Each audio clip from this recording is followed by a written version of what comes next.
bauez, demoraldi amaieran gaude, oraindik ere 3 aste gelditzen dira, baina euskal demoraldia zuen guretzat amaitzen da, taldearentzat oraindik gelditzen da. Ze balorazio egiten duzu demoraldi oso taldearekin? Demoraldia nik uste oso ondo joan dela, batez ere maiatza inguru hori, Bidasoan hasita eta Nafarroko itzuleekin bukatuta, ekipoa oso fuerte egontzan, garaipen garrantzitsuak lortuz. Baina, ora ez da aztuber, orain azken aldin abuztuan ez gabiltzela hain ongi, baina, nik uste orain urte bukaerari pixka buelta emateko, iraia parte hau alde nobekin bukatzen nahi dugu eta hortan saiatuko.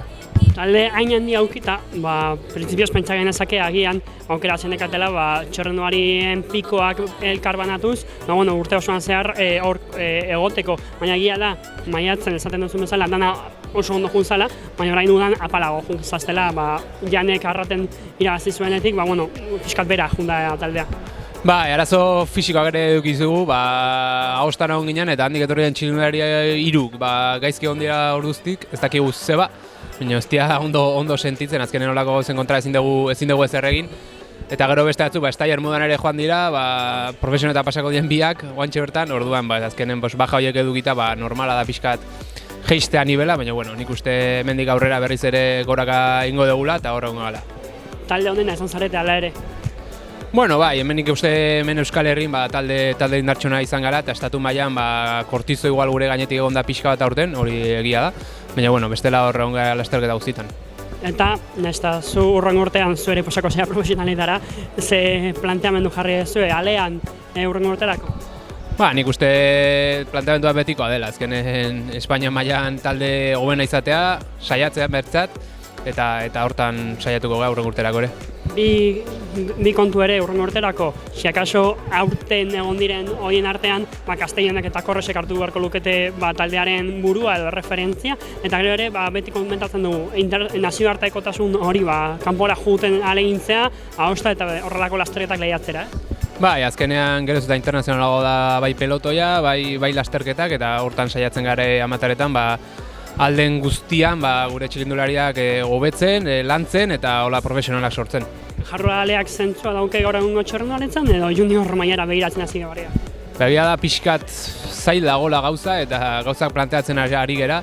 Ez juvenil mailan sartzeko, baina bai zehoz egin behar dela, bai taldeekin hitzein, federazioekin hitzein eta nik uste zehoz egin behar dela, bestela afizionatu maila galtzen doa.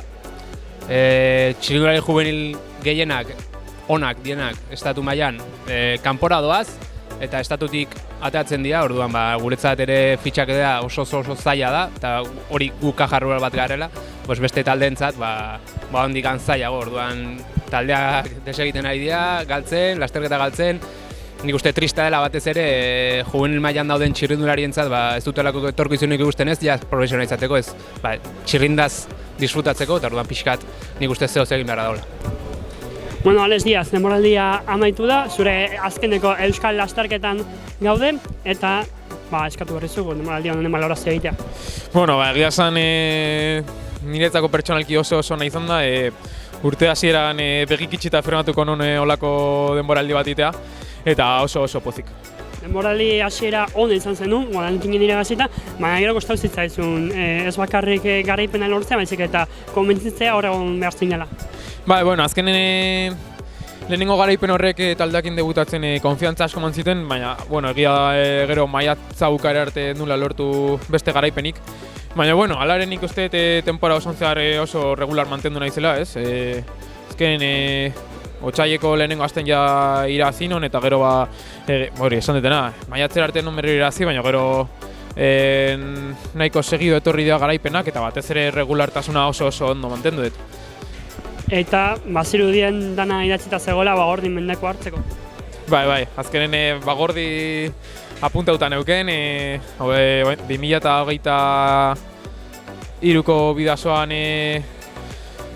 Bagordin zulaketa bat izan eta hola, eta baita Nafarroko itzuleakin zehoz egorretan neuken, 22 generalen ondo nihon eta kaida bat eukinon, eta oso pozikan garaipena lortzaz. etorkizuneko denboraldiari begira, zaila da galdetzea, profesionala izango zeak Jarroa Lerregea taldearekin, zer espero duzu hurrengo urteari begira? Bueno, batez ere taldeai laguntzea, lehenengo urten gutxienez ikasten jarraitza ez, azkenen kirol berdina da, baina gauzak asko aldatzen dira, korritzeko modua, etxetikan kanpo denbora gehiago egongo geha, azterketak baita etxetikan kanpo izango dira gehienak, gehienak ez, bai, danak, eta hori, batez ere lehen urten ikasten jarraitza eta errendimendua igotzen jarraitza ez. Gorka Korres, denboraldia amaieran iritsi gaudela, jakin nahi dugu, zein da zure denboraldi honen balorazio lehenengo urteko afizionatuetan?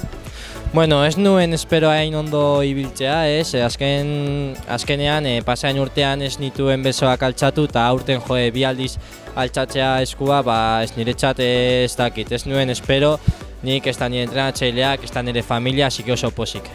Bi garaipenak lortu da, baina baita ere maila oso ona eman da, batez ere garaipenak lortu zenituen Lazkao, nola ere oso maila ona eman zuen, adibidez Iturmendin, irabazi eta ondo irabazi egin dezu.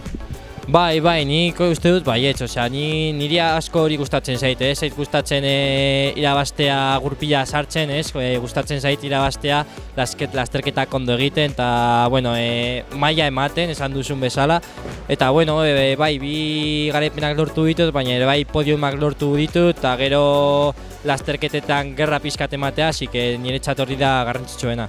Lehenengo urtekoa eta oraindik ere jarraitzen duzu ziklorosarekin bat egiten, hori da zure helburua gogoratzen dugu noski, 3. posta lortu zenula estatuko txapelketetan.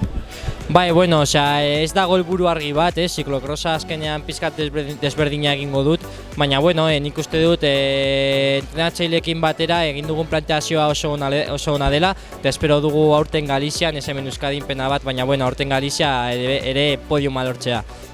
Urrengo urtereko helburu finkatu baino lehen, suposatu dezakegu zuk ere zure burua ikusiko zenula Euskal Herriko lehenengo urteko txirrindulari onena bezala. Txirrindulari onena agian ez, baina onenetariko bat uste dut baietz, así que datorren urtean hori mantendu beharko dugu. Eta urrengo urtera begira zer? Ez dakigu, azkenean guk txirrindularitzak bezala asko aldatzen dugu, ez dakigu nola ibiliko garen datorren urtean, baina nik uste dut maila ematea lortuko dugula. Ni esker. Ez zuri.